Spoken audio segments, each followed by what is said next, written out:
Coffee house के बाहर हैदर को देखकर फहीम के चेहरे की रंगत उड़ गई थी। हैदर ने भी उसे देख लिया था, इसलिए उसके पास जाकर बोला, हेलो फहीम, बहुत दिनों बाद दिखाई दिए। अरे हैदर तुम? फहीम ने हैरानी जताते हुए कहा, अगर और ज्यादा दिनों बाद मिलते तो ज्यादा अच्छा होता। दोस्त से इस तरह नहीं कहा जाता भाई फहीम, हैदर ने कहा। तो जवाब में फहीम बोला, तुम कभी मेरे दोस्त नहीं रहे हैदर, तुम यह बात जानते भी हो। अब मिल गए हो तो चलो एक एक कॉफी पी लेते हैं, हैदर ने कहा। नहीं, फहीम ने कहा, मैं कॉफी पी चुका हूँ, अब घर जा रहा हूँ। कहकर फहीम ने आगे बढ़ना चाहा तो हैदर ने उसका रास्ता रोकते हुए कहा, मैंने कहा न कि अंदर चलकर मेरे साथ भी एक कप कॉफी पी लो। अगर तुमने मेरी बात नहीं मानी तो बाद में तुम्हें बहुत अफसोस होगा। फहीम अपने होंठ काटने लगा। उसे मालूम था कि हैदर की इस धमकी का क्या मतलब है। फहीम हैदर को देखकर ही समझ गया था कि अब यह गड़े मुर्दे उखाड़ने बैठ जाएगा। हैदर हमेशा उसके लिए बुरी खबर ही लाता था, इसीलिए उसने उकताए स्वर में कहा, ठीक है, चलो अंदर। दोनों अंदर जाकर कोने की मेज पर आमने सामने बैठकर कॉफी पी रहे थे। फहीम ने उकतारे हुए कहा, अब बोलो, क्या कहना चाहते हो? हैदर ने कॉफी पीते हुए कहा, अब मैंने सुल्तान ज्वेलर के यहाँ की नौकरी छोड़ दी है। सुल्तान आखिर असलियत जान ही गया, फहीम ने इधर उधर देखते हुए कहा। हैदर का चेहरा लाल हो गया। नहीं, ऐसी कोई बात नहीं है, मेरी उसके साथ निभी नहीं। फहीम को हैदर की इस बात पर किसी तरह का कोई शक नहीं हुआ। ज्वेलरी स्टोर के मालिक सुल्तान अहमद अपने नौकरों के चालचलन के बारे में बहुत सख्त मिजाज था। ज्वेलरी स्टोर में काम करने वाले किसी भी कर्मचारी के बारे में शक होता नहीं था कि वह उस कर्मचारी को तुरंत हटा देता था। फहीम ने सुल्तान ज्वेलरी स्टोर में 5 सालों तक नौकरी की थी। सुल्तान अहमद को जब पता चला था कि फहीम कभी कभी रेस के घोड़ों पर दाव लगाता है और जुआ खेलता है, तो उसने उसे तुरंत नौकरी से निकाल दिया था। तुम्हारे नौकरी से निकाले जाने का मुझसे क्या संबंध है? फहीम ने पूछा। हैदर ने उसकी इस बात का कोई जवाब न देते हुए बात को दूसरी तरफ मोड़ दिया। आज मैं अपनी कुछ पुरानी चीजों को देख रहा था तो जानते हो, अचानक उसमें मेरे हाथ एक चीज लग गई। तुम्हारी वह पुरानी तस्वीर जिसे इवनिंग टाइम्स अखबार के एक रिपोर्टर ने उस समय खींची थी जब पुलिस ने पैराडाइज में छापा मारा था।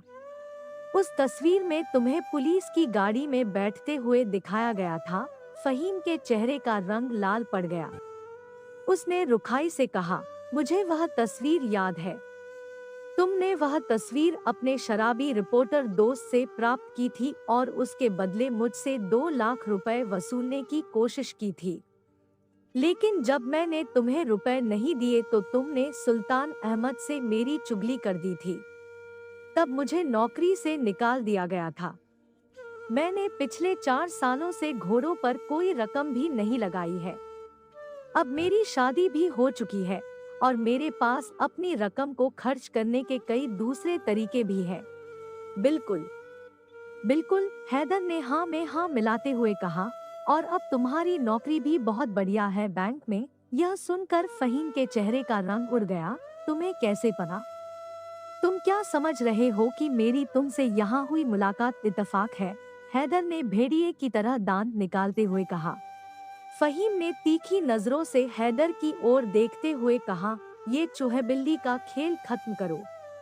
यह बताओ कि तुम चाहते क्या हो? हैदर ने बेरे की ओर देखते हुए धीमे स्वर में कहा, बात यह है फहीम कि सुल्तान अहमद के पास बिना तराशे हीरो की लाट आने वाली है।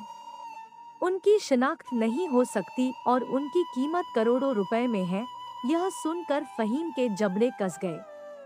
उसने गुर्राते हुए कहा, तो तुम उन्हें चोरी करना चाहते हो और चाहते हो कि मैं तुम्हारी इस काम में मदद करूं? तुम बहुत समझदार हो फहीम, हैदर ने चेहरे पर कुटिलता लाकर कहा, लेकिन यह काम केवल तुम करोगे। फहीम उसका चेहरा देखता रह गया।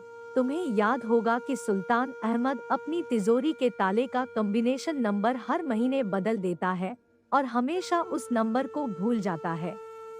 जब तुम जहाँ रहे तुम उसके उस ताले को खोल देते थे। तुम्हें उस तिजोरी को खोलने में महारत हासिल है, इसलिए इसलिए तुम चाहते हो कि मैं सुल्तान ज्वेलरी स्टोर में घुसकर उसकी तिजोरी खोलूं और उन निना तराशे हीरो को निकाल कर तुम्हें दे दूं। फहीम ने चिढ़कर कहा, इतनी ऊंची आवाज में बात मत करो। हैदर ने आंख निकाल कर कहा, यही तो असल हकीकत है। तुम वे हीरे लाकर मुझे सौंप दो और वह तस्वीर निगेटिव सहित मुझसे ले लो। अगर तुम इस काम के लिए इनकार करोगे तो मैं वह तस्वीर तुम्हारे बॉस को डाक से भेज दूंगा। पल भर के लिए फहीम की आंखों में खून उतर आया। वह भी हैदर से कम नहीं था। उसने दोनों हाथों की मुट्ठियां भींच ली। उसका मन हुआ कि वह घूंसों से हैदर के चेहरे को लहूलुहान कर दे, लेकिन इस समय जज्बाती होना ठीक नहीं था। उसने खुद पर काबू पाया, क्योंकि अगर हैदर ने वह तस्वीर बैंक में भेज दी तो उसकी नौकरी तुरंत चली जाएगी। फहीम को उस कर्ज के बारे में याद आया जो उसने मकान के लिए लिया था। उसे अपनी बीवी की याद आई जो अगले महीने उसके बच्चे की मां बनने वाली थी। अगर उसकी बैंक की नौकरी छूट गई तो सब बर्बाद हो जाएगा। हैदर बहुत कमीना आदमी था। उसने फहीम को अब भी ढूंढ निकाला था। अगर उसने किसी दूसरी जगह नौकरी कर ली तो यह वहां भी पहुंच जाएगा। ऐसी स्थिति में हैदर को हमेशा के लिए खत्म करना ही ठीक रहेगा। तुम सचमुच मुझे वह तस्वीर और उसकी निगेटिव दे दोगे? फहीम ने पूछा। हैदर की आंखें चमक उठीं। उसने कहा, जिस समय तुम मुझे वे हीरे दोगे उसी समय मैं दोनों चीजें तुम्हारे हवाले कर दूंगा। यह मेरा वादा है। फहीम ने विवश होकर हैदर की बात मान ली। हैदर अपने घर में बैठा फहीम का इंतजार कर रहा था। उसके यहाँ फहीम पहुंचा तो रात के 3 बज रहे थे। उसके आते ही उसने पूछा, तुम हीरे ले आए? फहीम ने अपने ओवरकोट की जेब से मखमली चमड़े की एक थैली निकालकर मेज पर रखते हुए कहा। वह तस्वीर और उसकी निगेटिव? हैदर ने अपने कोट की जेब से एक लिफाफा निकालकर फहीम के हवाले करते हुए हीरे की थैली उठाने के लिए हाथ आगे बढ़ाया। 1 मिनट, फहीम ने कहा। इसके बाद लिफाफे में मौजूद तस्वीर और निगेटिव निकालकर बारीकी से निरीक्षण करने लगा। संतुष्ट होकर सिर हिलाते हुए बोला, ठीक है, ये रहे तुम्हारे हीरे। हैदर ने हीरों की थैली मेज से उठा ली। फहीम ने जेब से सिगरेट लाइटर निकाला और खटके से उसका शोला ऑन करके तस्वीर और निगेटिव में आग लगा दी। उन्हें फर्श पर गिराकर जलते हुए देखता रहा। अचानक उसके कानों में हैदर की हैरानी भरी आवाज पड़ी, अरे ये तो साधारण हीरे हैं।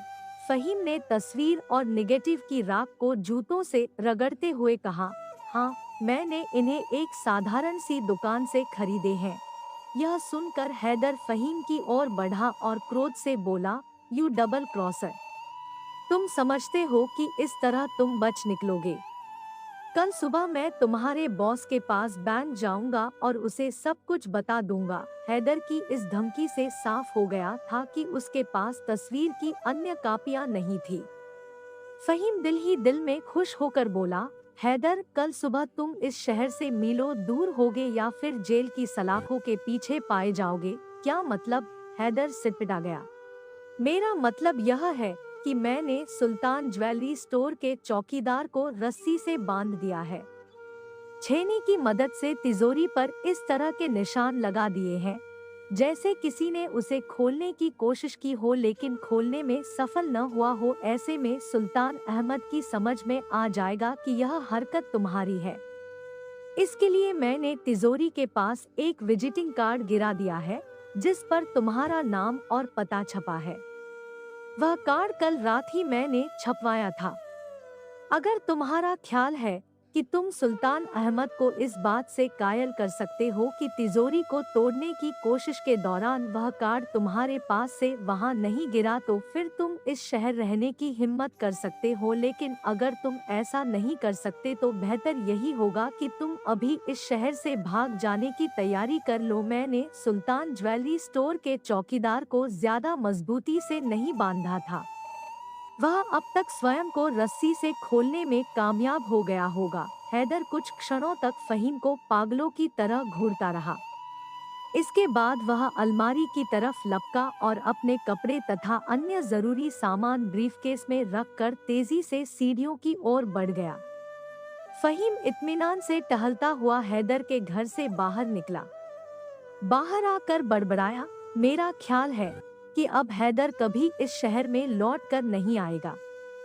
हाँ, कुछ समय बाद वह यह जरूर सोच सकता है कि मैं वास्तव में सुल्तान ज्वेलरी स्टोर में गया भी था या नहीं, लेकिन अब उसमें इतनी हिम्मत नहीं रही कि वह वापस आकर हकीकत का पता करे। फिलहाल मेरी यह चाल कामयाब रही। मैंने उसे जो बता दिया, उसने उसे सच मान लिया। आपका समय निकलकर हमारे साथ था, इसके लिए आपका धन्यवाद। अगली बार फिर से मिलते हैं नए और रोचक वीडियो के साथ। चैनल को सब्सक्राइब करना न भूलें। धन्यवाद और शुभकामनाएं।